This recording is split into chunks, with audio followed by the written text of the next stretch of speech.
যেমন কুকুর তেমন মুগুর, যেমন প্রশ্ন তার ঠিক তেমনই উত্তর। আগে ভিডিওটা দেখুন, তারপর আমি কিছু বলছি।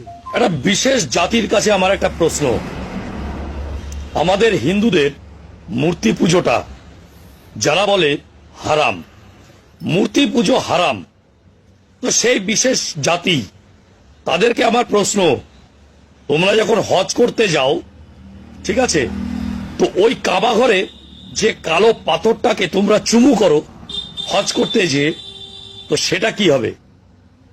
উত্তরটা দেবেন, জ্ঞানীরা সঠিক উত্তর দেবে, আর মূর্খেরা দেখবেন আমাকে অজরে খিস্তি মারবে কমেন্ট বক্সে, দেখে নেবেন। তা বলছিলাম দাদা, আপনি জ্ঞানী মানুষের কাছে জবাব চেয়েছেন, অবশ্যই আপনাকে উত্তরটা আমি দিব। কতটা জ্ঞানের সাথে উত্তরটা দিব সেটা আমি জানি না, তবে চেষ্টা করব। যদিও আমি কোনো স্কলার না, বাট ইসলাম সম্পর্কে কিছুটা জ্ঞান তো আমি রাখি। তবে আপনার প্রশ্নের ধরন দেখে কিন্তু এটা আমি বুঝে গেছি যে আপনার জ্ঞানের পরিধি কতটুকু। কারণ আপনি এ ধরনের প্রশ্ন একটা জাতিকে ছুড়ে দিয়েছেন, যেখানে কিনা সে জাতির হজ, কাবা শরীফ, কালো পাথর সবকিছুই উল্লেখ করলেন, খালি জাতির নামটা উল্লেখ করতে আপনার কষ্ট হয়ে গেল। লজ্জা লাগছে মনে হয়, তাই না? আমি কারেক্ট করে দিচ্ছি, মুসলিম জাতি। মুসলিম জাতি, মুসলিম জাতিকে কোশ্চেনটা আপনি করতে পারেন। সো আমি বলে দিচ্ছি আপনাকে উত্তরটা, অত বাগবিতণ্ডায় না গিয়ে। আপনি জানতে চেয়েছেন, ইসলামে যদি মূর্তি পূজা হারাম হয়ে থাকে, তাহলে আমরা কেন কাবা ঘরে গিয়ে ওই কালো পাথরটাকে চুমু খাই, তাই না? প্রথম কথা হচ্ছে, মূর্তি পূজা আর এই কালো পাথরকে চুমু খাওয়া কিন্তু এক জিনিস না। কারণ আপনি বা আপনারা আপনাদের ভগবানের রিপ্রেজেন্টেশন হিসেবে যে মূর্তিটা তৈরি করেন, তার উপাসনা করেন, তার কাছে অনেক কিছু চান, প্রাপ্তি অপ্রাপ্তি, তার কাছে অনেক ধরনের অনেক কিছু করেন। মেইন কথা, তাকে আপনারা উপাস্য হিসেবে মনে করেন, ভগবানের রিপ্রেজেন্টেশন। বাট এই যে কালো পাথরটা যার কথা বলছেন, এটাকে বলা হয় হাজরে আসওয়াদ।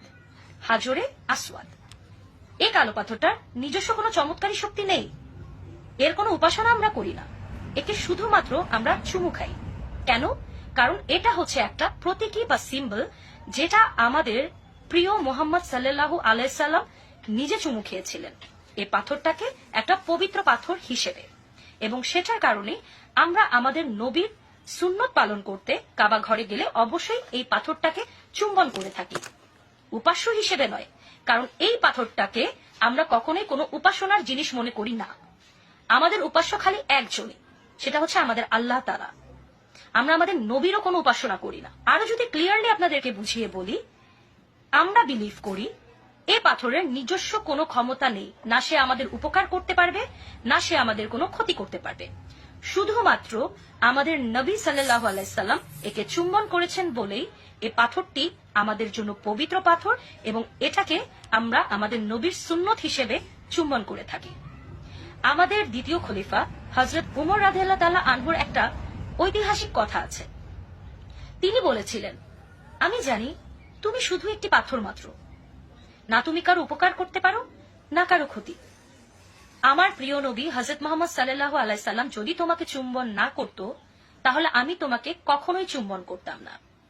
এটা থেকেই বোঝা যায় এই পাথরটি শুধুমাত্র একটি সিম্বল, এটা কোনো উপাসনার জিনিস নয়। এটার কোনো উপাসনা বা ইবাদত কোনো কিছুই করি না আমরা, আমরা শুধুমাত্র ওই আল্লাহ তাআলার ইবাদত করি। আশা করছি আপনার প্রশ্নের জবাবটা আমি সুন্দর মতো দিতে পেরেছি দাদা।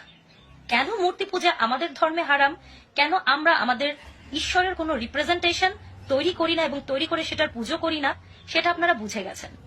সো খুব বেশি করে আর বোঝানোর দরকার নেই। আরো কিছু যদি জানার দরকার থাকে, গুগল তো ওপেন আছেই, গুগলে গিয়ে এখন যা মন চায় তাই টাইপ করতে পারবেন, সেখান থেকে জেনেও নিতে পারবেন। অযথা আমাদের দিকে প্রশ্ন ছোড়ার দরকার কি? আমরা কি আপনাদের দিকে প্রশ্ন ছুড়ি? হ্যাঁ, শুধু শুধু আমাদের দিকে প্রশ্ন ছুড়ে একটা ধর্মীয় বাকবিতণ্ডা তৈরি করার জাস্ট চেষ্টা মাত্র। এগুলো আমরা এখন সবই বুঝি। তাই বলছি দাদা, পুজো করেন, আমাদের কালো পাথর নিয়ে আপনাকে চিন্তা করতে হবে না। টাটা।